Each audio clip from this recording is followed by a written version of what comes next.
কেউ যদি আমাকে প্রশ্ন করে, যদি তুমি শিক্ষক হতে চাও তাহলে কেমন শিক্ষক হবে?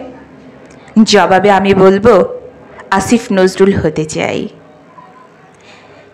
কেউ যদি আমাকে প্রশ্ন করে, যদি তুমি ডাক্তার হতে চাও তাহলে কেমন ডাক্তার হবে? জবাবে আমি বলবো, জাফরুল্লাহ চৌধুরী হতে চাই। কেউ যদি আমাকে প্রশ্ন করে, যদি তুমি নির্মাতা হতে চাও তাহলে কেমন নির্মাতা হবে? জবাবে আমি বলবো, আশফাক নিপুণ হতে চাই। কেউ যদি আমাকে প্রশ্ন করে, যদি তুমি ফটোগ্রাফার হতে চাও তাহলে কেমন ফটোগ্রাফার হবে? জবাবে আমি বলবো, শহীদুল আলম হতে চাই।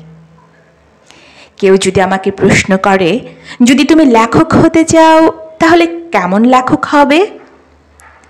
জবাবে আমি বলবো, লতিফুল ইসলাম শিবলি হতে চাই।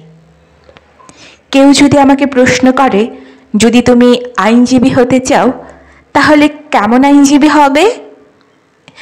জবাবে আমি বলবো, মঞ্জুর আল মতিন প্রীতম হতে চাই। কেউ যদি আমাকে প্রশ্ন করে, যদি তুমি সাংবাদিক হতে চাও তাহলে কেমন সাংবাদিক হবে?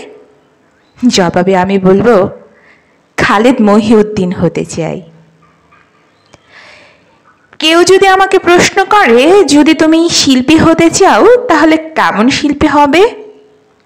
জবাবে আমি বলবো, ফারজানা ওয়াহিদ শায়ান হতে চাই। কেউ যদি আমাকে প্রশ্ন করে, যদি তুমি গবেষক হতে চাও তাহলে কেমন গবেষক হবে? জবাবে আমি বলবো, রৌফুল আলম হতে চাই। কেউ যদি আমাকে প্রশ্ন করে, তুমি কেমন জীবন চাও? জবাবে আমি বলবো, সিঁড়ি দ্বারা মেরুদণ্ডওয়ালা মানুষের মতো মানুষ হয়েই জীবন পার করতে চাই।